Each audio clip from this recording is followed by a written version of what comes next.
بھی کوشش کرتا ہوں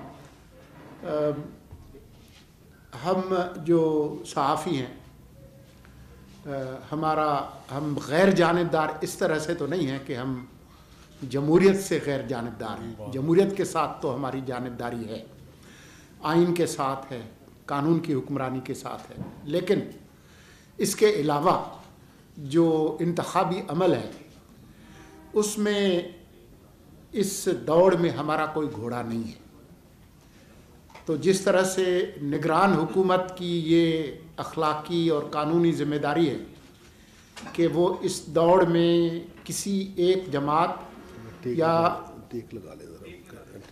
کسی جماعت یا کسی امیدوار کی طرفداری نہ کرے اور کسی جماعت یا کسی امیدوار کی مخالفت نہ کرے.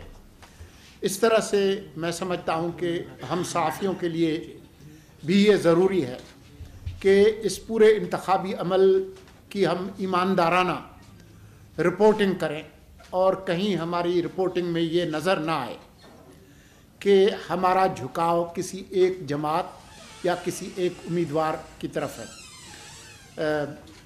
یہ وہ نقطہ ہے جو کہ نگران حکومتوں کا جو تصور ہے اور جو آزاد صحافت ہے ان کے درمیان ایک تال میل پیدا کرتا ہے اور ان کے درمیان ایک مشترکہ گراؤنڈ جو ہے وہ تخلیق کرتا ہے. آپ کا کام خبر دینا ہے، لیکن یہ بہت افسوسناک بات ہے کہ آپ خبر بن جائیں، اور کچھ خبریں بنی ہیں اور بڑی وہ دکھ دینے والی خبریں بنی ہیں. ایک کا ذکر کیا جان محمد مہر کا. جب یہ واقعہ ہوا اس وقت بھی میں نے بات کی تھی، کئی دفعہ میری وزیر اعلیٰ سندھ سے بات ہو چکی ہے. یہ بات اب قابل قبول نہیں ہے کہ جی وہ فلاں کچے میں بیٹھے ہوئے ہیں تو فلاں جگہ بیٹھے ہوئے ہیں تو فلاں جگہ چھپے ہوئے ہیں. یہ ریاست اور حکومت کے لیے کوئی بہت زیادہ فخر کی بات نہیں ہے. اگر کوئی آپ کا نائب قاصد اغوا ہو جائے، آپ کا کوئی پولیس آفیسر وہ اغوا ہو جائے، آپ کا کوئی ضلعی انتظامیہ کا فرد اغوا ہو جائے، تو تمام تر کوشش کے بعد آپ اس کو چھڑاتے ہیں کہ نہیں چھڑاتے ہیں؟ تو پھر صحافی جو ہے اس کا اگر کسی نے قتل کیا ہے تو اس کے قاتلوں کو پکڑنا حکومت کی اور ریاست کی ذمہ داری ہے. اور میں افسوس کا اظہار کرتا ہوں کہ جان محمد مہر، ہم شرمندہ ہیں کہ تیرے قاتل زندہ ہیں.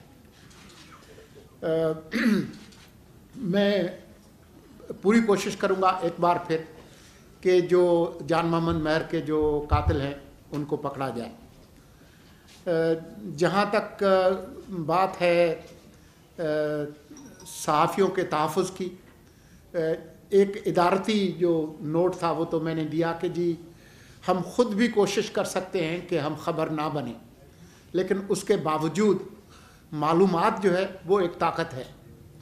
وہ کبھی کسی کو فائدہ دیتی ہے اور کبھی ایک طرف کو فائدہ دے رہی ہوتی ہے تو دوسری طرف کو نقصان بھی دے رہی ہوتی ہے. اور جن کا نقصان ہوتا ہے وہ پھر وہ سندھی میں کہتے ہیں کام جی کاوڑ اکمکڑتے، جو کوا ہے اس کا غصہ بیچاری ٹڈی پہ ہوتا ہے. جو کمزور صحافی ہیں پھر انہی پہ ان کا نزلہ گرتا ہے، کیونکہ طاقتور لوگوں پر وہ ہاتھ نہیں ڈال سکتے. لیکن میں آپ کو یقین دلاتا ہوں کہ نگران حکومت، اس کے ادارے اور چاروں صوبائی حکومتیں ہم پوری کوشش کریں گے کہ آپ کے تعاون سے اگر خدا نخواستہ کوئی ناخوشگوار واقعہ ہوتا ہے تو ہم فوری طور پر عمل کریں.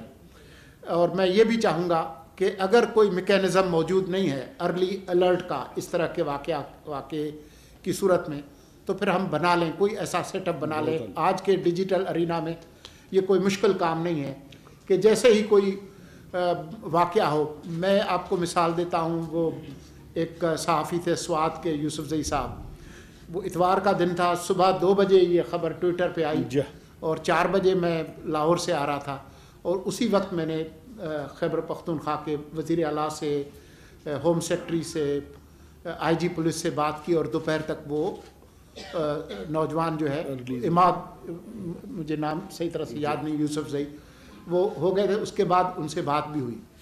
یہ تو ایک اچھی خبر ہوئی، لیکن ہمیں ہمیشہ کامیابی نہیں ہوتی، کبھی ناکامی بھی ہوتی ہے. لیکن اگر ہم مل کر کوشش کریں گے، آپ اور ہم، تو ہم ان خطرات کو کم کر سکتے ہیں.